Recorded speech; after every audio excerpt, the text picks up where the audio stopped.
안녕하세요. 사회문제 탐구 두 번째 시간입니다. 자, 사회문제 탐구 두 번째 시간부터는 저희가 오리엔테이션에서 말씀드렸다시피 사회문제 탐구를 위한 이론에 대한 것들을 정리를 하겠다라고 학생 여러분들께 말씀을 드렸었습니다. 사회문제를 탐구하기 위해 이론이 선행되어야 하는 이유는 그 오리엔테이션에서 충분히 설명을 드렸습니다만 우리가 그냥 어떤 탐구 활동을 할 때 어떤 배경적 절차적 지식이 없이 진행이 된다면 그 탐구의 신뢰성에 문제가 갈 수 있겠죠. 그리고 탐구의 목적성을 잃을 수도 있는 거고요. 그렇기 때문에 우리는 오늘 이 시간부터 사회 문제 탐구를 위한 이론 정리를 시작하도록 하겠습니다. 그 첫 시작은 사회 문제가 무엇인지에 대한 정의부터 시작하도록 하겠습니다. 자, 선생님이 타이틀을 먼저 한번 적어놓고 시작을 할게요. 자, 사회 문제입니다.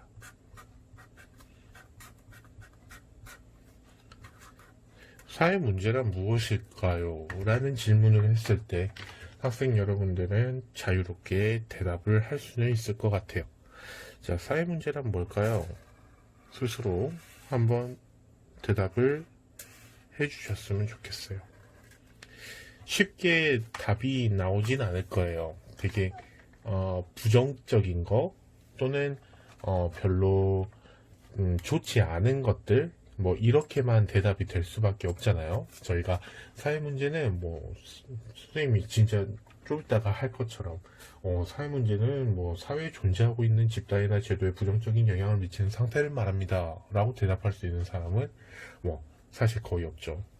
그래서 우리가 이 정의를 내려보는 과정을 지금 거치게 되는 겁니다.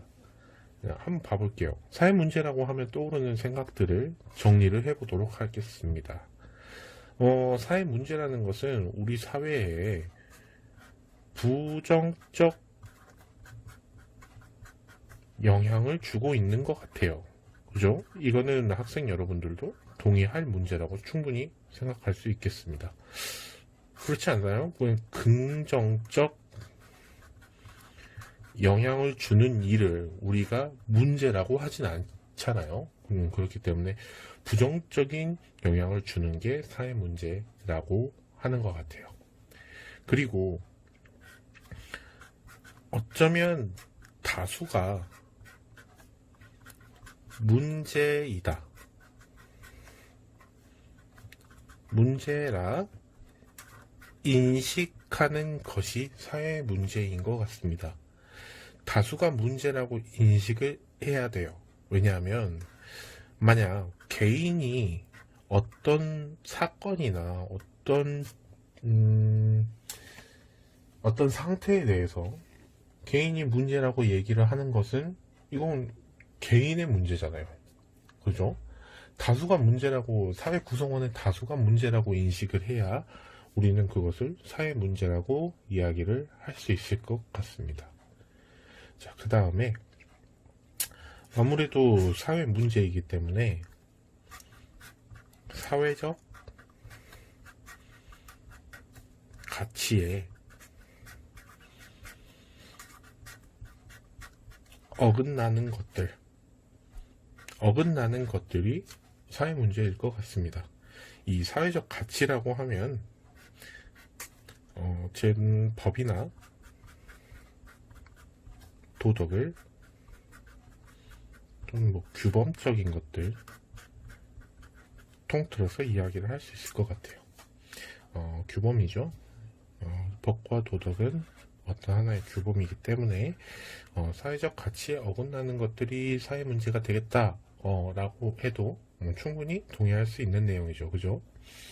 자, 그 다음에 이게 원인적으로 봤을 때 사회 문제의 원인이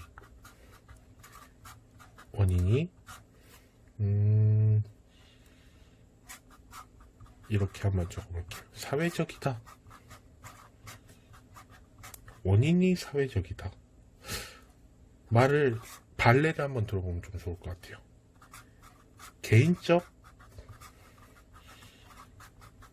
원인에 의한 게 아니다라는 거예요. 왜 개인적 원인에 의한 게 아닐까요? 뭐 개인이 어떤 사건이 일어나서 부정적인 상태를 가지고 있다고 생각해요. 부정적인 영향을 끼침을 받고 있어요. 개인이. 그거는 사회 문제일까요? 원인이 개인의 행위라고 해서? 선생님은 그렇게 생각하지 않습니다. 사회 문제라는 것은 원인이 사회적이다라고 하는 게 맞는 것 같아요. 그 원인이 사회적인 거다. 이게 개인적인 건 아니다. 이 말을 또 다르게 해석하는 것은 또 좋을 것 같아요. 어떻게 하냐면 원인이 사회적이다라는 것은 사회 문제라는 거예요. 사회 문제. 뭐 예를 들어서 자연적 문제. 자연적으로 일어나는 것은 또 아니다라는 게 될 것 같아요. 이것은 사실은 뭐죠? 예를 들어보면 자연재해가 사회 문제가 될 수 있느냐라는 거예요. 자연재해 그 자체가 사회 문제라고 보여지진 않습니다. 네, 여기까지만 이 사회적이다라는 말을 선생님이 한번 적어봤습니다. 이렇게 사회 문제의 특성을 가지고는 많은 이야기들이 있을 수 있고 많은 연구들이 있기 때문에 그거를 연구한 사람들에 따라서 사회 문제를 정의하는 기준이 달라져요. 선생님이 이렇게 적어놨던 것들 중에 어떤 사람은 원인이 사회적인 것을 빼는 사람도 있고요. 어떤 사람은 이런 것을 적는 경우도 있더라고요. 제 선생님이 자료들을 찾아보니까 개선하고자 하는 의지가 있어야 한다. 이런 말을 사회 문제를 구성하는 요건에 넣는 사람도 있어요. 즉 이런 것들이 뭐 개선의 의지가 있어야 되는 것도 물론이고 이것과 더 나아가서 사람들의 어떤 행위를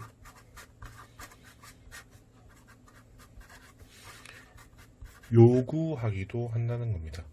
어떤 개선을, 사회 문제라는 것은 이 문제가 발생했을 때 이걸 개선하기 위해서 사람들이 의지를 가지고 어떤 행위를 하는 것이어야 돼.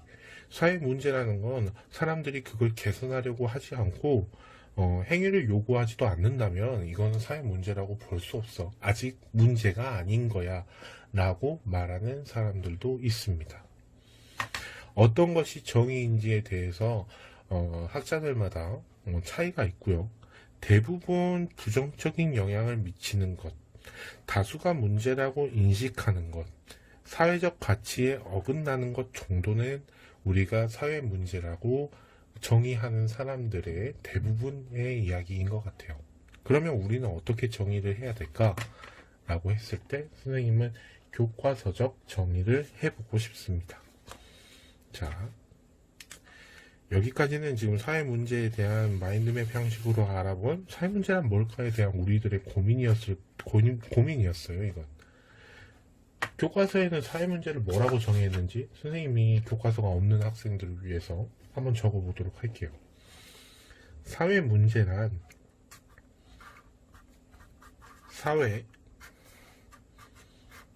또는 사회에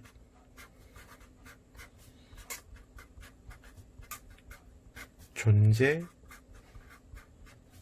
있는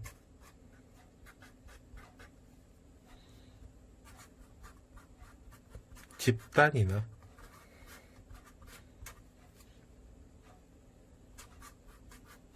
제도의 부정적 영향을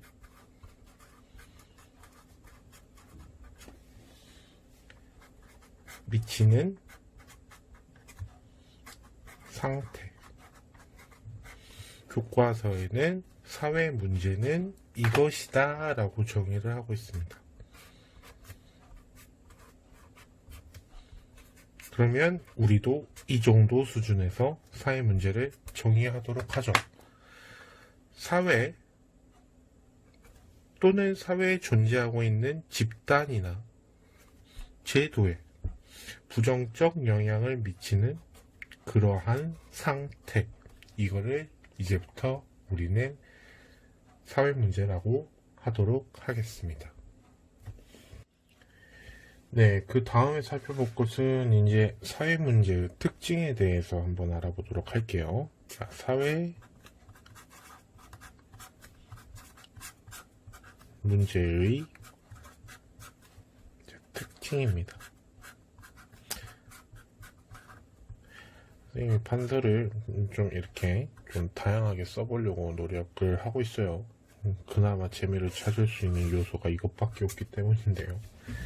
한번 이렇게 그냥 선생님 생각한 대로 해볼게요. 사회문제의 특징 하면서 첫 번째 나오는 게 객관성이라는 이야기가 책에 나와요. 그러면서 객관성이라는 게 뭔지에 대해서 설명을 하고 있는데요. 간단하게 적어보면 객관성이라는 것은 뭐 수치로 이 수치는 객관적,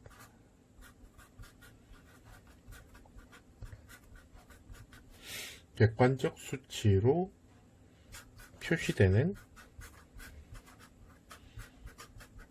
현상을 사회문제라 한다. 사회문제다. 사회문제의 특징이다. 사회문제 같은 경우에는 객관적 수치로 표시가 된다 라는 거예요. 드러난다 라는 거죠. 객관적으로 연구한 어떤 결과가 드러난다 라는 겁니다. 예를 들면 책에서도 나왔다시피 뭐 범죄율이 있을 수 있고 자살률이 있을 수도 있고 뭐 실업률 이런 것들이 대표적이겠죠. 이런 것들이 객관성이라고 이야기를 하고 있습니다.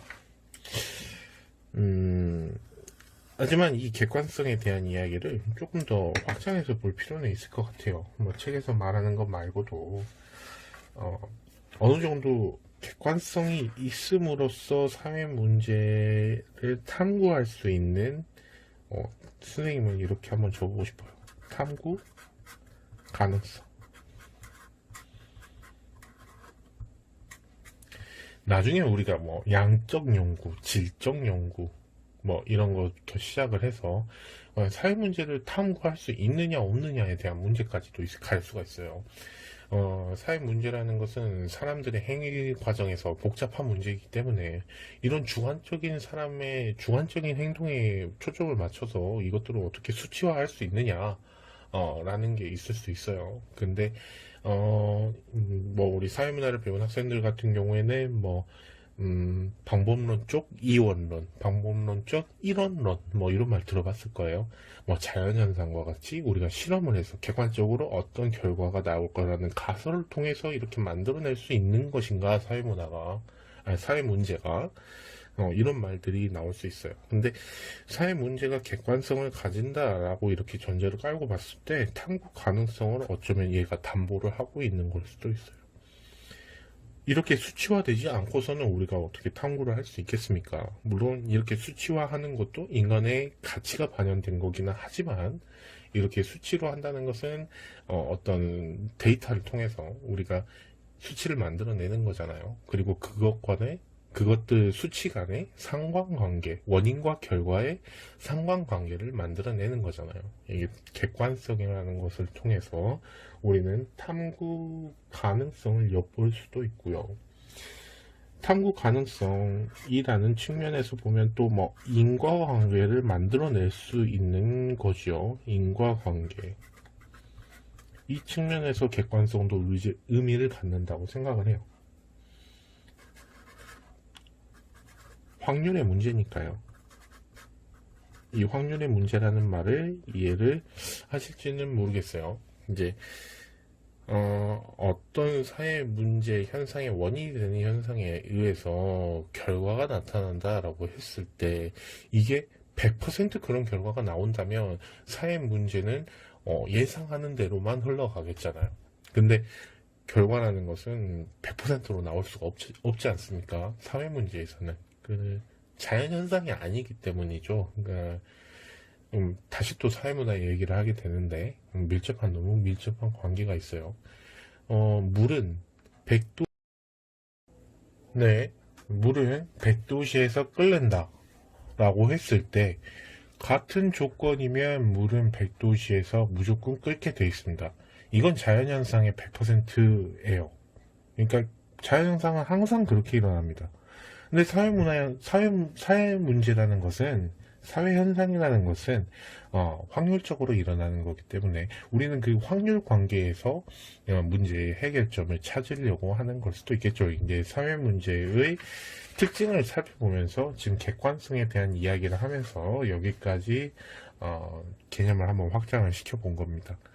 자, 사회문제 특징 그 두 번째를 한번 이야기를 하려고 합니다. 저 두 번째는 좀 상대성이에요. 자, 상대성. 상대성이란 말에 대한 개념은 여러분들이 많이 들어봤을 것 같아요. 자, 상대성. 상대성이라는 것은 우리가 뭐 시대나 또는 지역이나 어떤 상황에 따라서 이게 사회 문제일 수도 있고 아닐 수도 있고, 사회 문제의 심각성이 있을 수도 있고 심각하지 않는 사회 문제일 수도 있고 라는 거죠. 상대적이다 라는 말의 의미와 같습니다. 예를 들면 여러 가지가 있을 수 있겠습니다만 예를 한 가지만 한번 들어볼게요. 뭐 교과서에 있는 예는 여성의 교육을 중요시하지 않는 사회는 여성의 문맹을 사회 문제로 간주하지 않는다. 뭐 그런 게 있네요. 근데 이걸로 한번 해볼까요? 시대로 한번 가볼까요? 조선시대 한번 봐보죠. 조선시대랑 2020 대한민국을 한번 봐봅시다. 조선시대에 한번 이야기를 해볼게요. 조선시대에는 여성의 교육을 중요하게 생각을 하나요? 안 하나요? 크게 중요하게 생각을 안 하죠. 학문적 교육을 말하는 겁니다. 유교사회였던 조선에서 유학을 배울 때 여성의 교육에 대해서는 여성이 뭐 유학을 공부하진 않죠. 뭐 약간 바느질을 배운다던가 뭐 이런 것들을 여성이 배워야 하는 것들 중에 중요하게 생각하는 것들이었으니까요. 하지만 2020년에 여성 교육에 대해서 어떤가요? 남성의 교육과 여성의 교육이 차이가 없죠. 만약 조선시대와 같이 여성이 교육을 하는데 차별이 이루어지고 있다면 그것은 사회 문제가 되는 거겠지만, 조선시대에서 여성의 교육을 진행하지 않았다 하여 그게 사회 문제가 되지 않는 것처럼 사회 문제는 상대성을 가지고 있다 라고 말할 수 있는 거겠죠.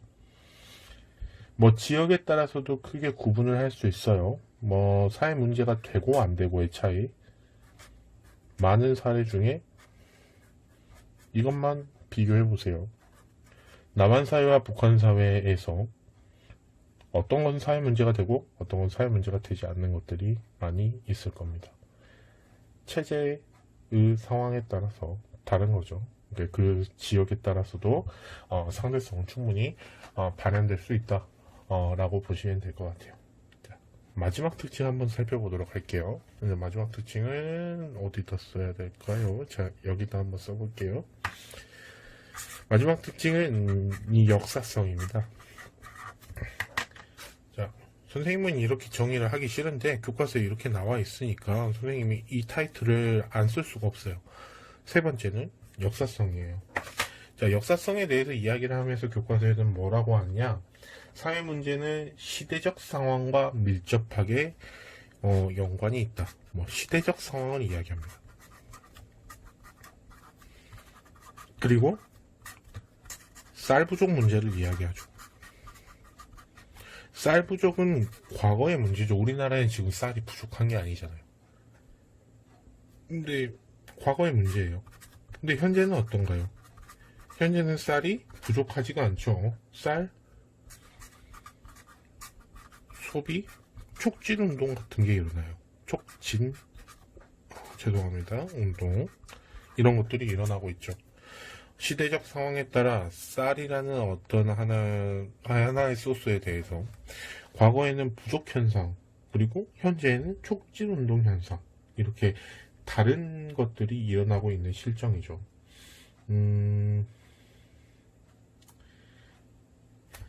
그러면서 한 가지 예를 더 들고 있네요. 자, 시대적 상황에 대해서 얘기를 하면서 과거에는 사회 문제로 간주되지 않았던 것도 시대의 흐름에 따라 사회 문제로 부각되어 해결이 모색되는 것도 있다. 그러면서 여기에서는 노예제라든가 뭐 여성의 참정권 운동, 여성 참정권 이런 이야기를 하고 있어요.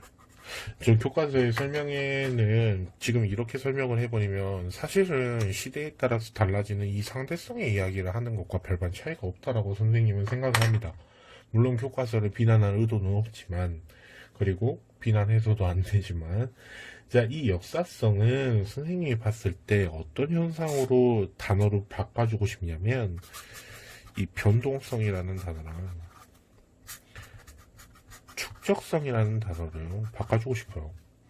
이 사회 문제라는 것도 어떤 우리가 과거에서부터 문제가 안 되었던 것이 문제가 되면서 역사적 사실들로 기록이 돼가는 과정, 축적, 그리고 어떤 사회 문제가 사회 문제였던 거면서 문제가 되지 않기도 하면 하는 것처럼, 그러니까 노예제가 과거에는 아주 큰 문제였지만 지금은 아예 없어진 문제죠. 그렇기 때문에 이거에 대한 가치 판단 문제가 변화할 수 있다는 변동성의 이야기, 또는 축적성의 이야기, 뭐 이런 것들로 바꿔줄 수 있고, 뭐 역사성이란 말도 크게 틀린 것은 아니라고 볼 수 있습니다.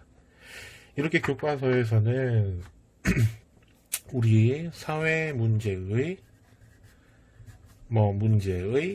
특징에 대해서 지금 이렇게 세 가지로 이야기를 하고 있습니다. 오늘은 수업이 여기까지만 일단 진행을 할 것 같아요. 2차 시에서는. 자, 우리가 아까 사회 문제가 무엇일지에 대해서 선생님이 이야기를 좀 해봤고요. 그 다음에 사회 문제의 특징에는 어떤 것들이 있을까? 선생님은 이 상대성이라는 것과 객관성이라는 것의 중요성을 좀 주고 싶네요. 상대성과 객관성, 사회 문제는 그러하다, 그러한 특징을 가지고 있다 라고 이해하는 정도로 넘어가시면 될 것 같습니다. 자, 이론적인 부분 오늘 첫 번째 시간 진행을 했는데요. 다음 시간에 다른 이론 문제로 한번 더 찾아뵙도록 하겠습니다. 감사합니다.